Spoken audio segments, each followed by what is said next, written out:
Hello students, या आठवड्याच्या सुरुवातीलाच UPSC पूर्व परीक्षेचा निकाल जाहीर झालेला आहे आणि अर्थात जे विद्यार्थी वेगवेगळ्या कारणांमुळे या परीक्षेमध्ये पात्र होऊ शकले नाहीत, तर अशा विद्यार्थ्यांसमोर एका अर्थानं आव्हानच निर्माण झालेलं आहे आणि त्या संदर्भातच काही बाबी शेअर करण्यासाठी मी तुमच्यासमोर आहे.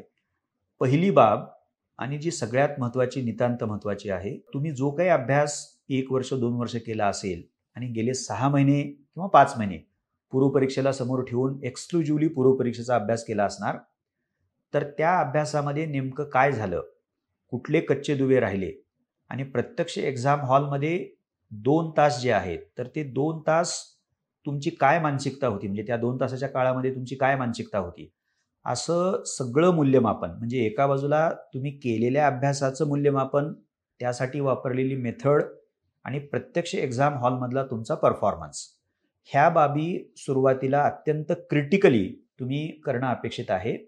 तर आणि तरच तुम्हाला कळेल की तुम्ही जो काही अभ्यास गेल्या 4-6 महिन्यामध्ये किंवा त्याच्याही पेक्षा जास्त पूर्वपरीक्षेसाठी केला, तर त्या अभ्यासाच्या आधारे तुम्ही कुठंपर्यंत गेलात आणि आणखीन तुम्हाला किती अंतर पुढं कापावं लागेल हे लक्षात घेता येऊ शकतं. म्हणजे पहिला मुद्दा तुमचा आता पुढं जात असताना तुम्ही केलेल्या पूर्वपरीक्षेच्या अभ्यासाच्या मूल्यमापनानं सुरुवात व्हायला पाहिजे.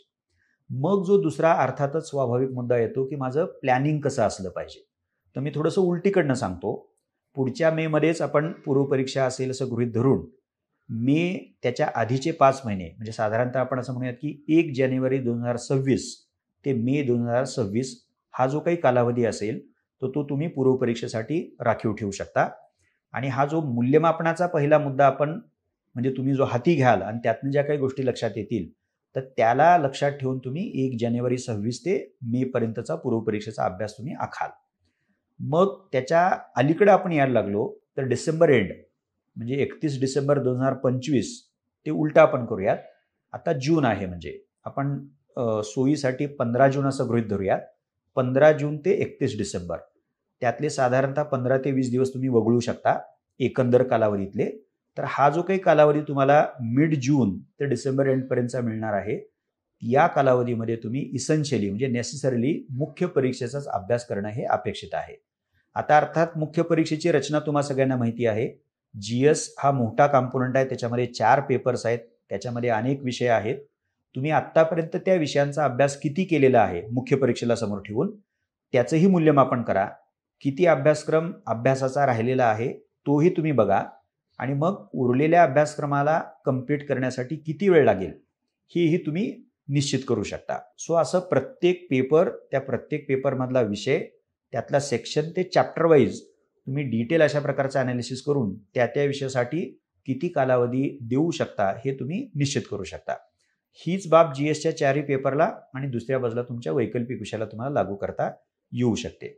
सो मुख्य परीक्षेच्या अभ्यासातला पहिला घटक अशा रीतीनं थोडक्यामध्ये नियोजन करणं, म्हणजे किती अभ्यास झालेला आहे, किती करायचा आहे आणि उरलेला अभ्यास संपवण्यासाठी किती वेळ द्यावा लागेल, हे वेळेचं गणित तुम्हाला नियोजनाचा भाग म्हणून मांडावं लागेल. पहिला भाग. दुसरा, या मुख्य परीक्षेच्या अभ्यासाच्या प्रक्रियेमध्ये तुम्हाला अर्थात अभ्यासक्रम पुन्हा बघणं, गतवर्षीय प्रश्नपत्रिका 13 ते 24 GSच्या निबंधाच्या पुन्हा 2013 ते 24, वैकल्पिक विषयाच्या बाबतीमध्ये मात्र तुम्ही 2000 पासून 2024 पर्यंतच्या गतवर्षीय प्रश्नपत्रिका बघू शकता.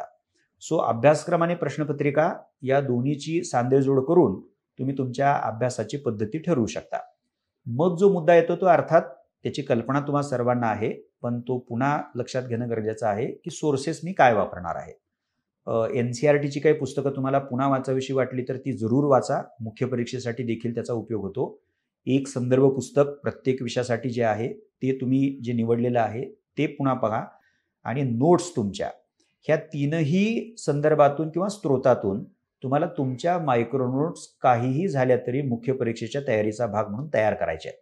काही विद्यार्थ्यांनी केलेले असतील, पण ज्या विद्यार्थ्यांनी नोट्स आत्तापर्यंत काढलेले नाही आहेत तेही मुख्य परीक्षेला समोर ठेवून तर त्यांनी जरूर त्या नोट्स काढाव्यात.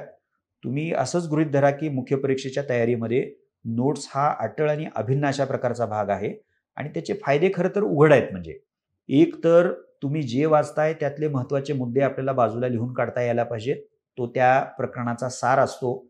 दुसरी गोष्ट, कमी वेळेमध्ये तुम्हाला ते सगळं प्रकरण त्या मुद्द्यांच्या तुम्ही काढलेल्या नोट्सच्या माध्यमातून रिवाईज करता येतं.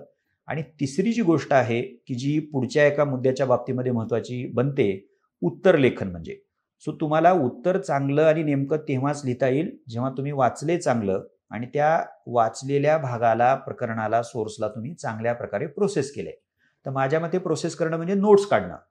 आणि नोट्स या सुरुवातीला आपण समजू शकतो सविस्तर होत आहेत, थोड्याशा मोठ्या होत आहेत, पण नंतर तुम्हाला नेमक्या नोट्स काढायची पद्धत अवगत करावी लागेल. आणि मला असं वाटतं की तुम्ही जसा अभ्यास करत जाल त्यातनं तुम्हाला नेमकेपणा नोट्स काढण्याची सवय जडेल. म्हणजे सो उत्तर लेखन म्हणजे त्याच्यासाठी देखील नेमकेपणानं काढलेल्या नोट्स या महत्त्वाच्या ठरतात. आणि आत्ता ज्याचा उल्लेख मी केलेला आहे, सो सोर्सेस आपले आयडेंटिफाय झाले आणि ते सोर्सेस वाचत असताना आपण नोट्स काढायचा निर्णय घेतला आणि अटळपणे त्या अभ्यासाचा भाग म्हणून काढायचाच निर्णय घ्या. मग शेवटची बाब उरते ती म्हणजे उत्तर लेखन. उत्तर लेखन हे करणं अत्यंत गरजेचं आहे.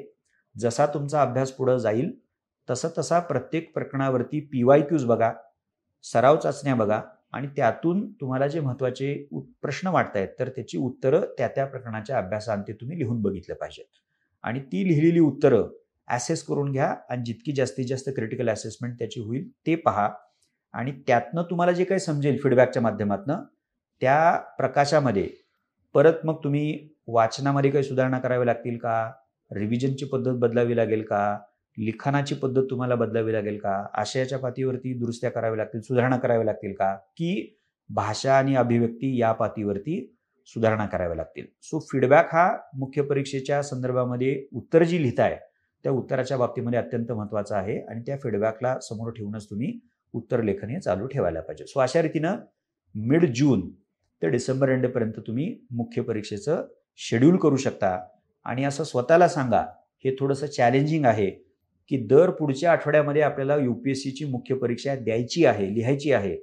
या चिकाटीनं आणि सचोटीनं तुम्हाला हा अभ्यास पुढं न्यावा लागेल. अन्यथा आपला इतका मोठा वेळेचा जो स्पॅन आहे कसा वाया जाईल ह्याची काही गॅरंटी नाही आहे. त्यामुळं तुम्ही जितकं स्वतःला कठोरपणे सांगाल की दर पुढच्या आठवड्यामध्ये मला मुख्य परीक्षा लिहायची आहे, त्या प्रमाणामध्ये तुमचा उपलब्ध वेळ अत्यंत इफेक्टिव्हली आणि इकॉनॉमिकली तुम्हाला वापरता येऊ शकतो.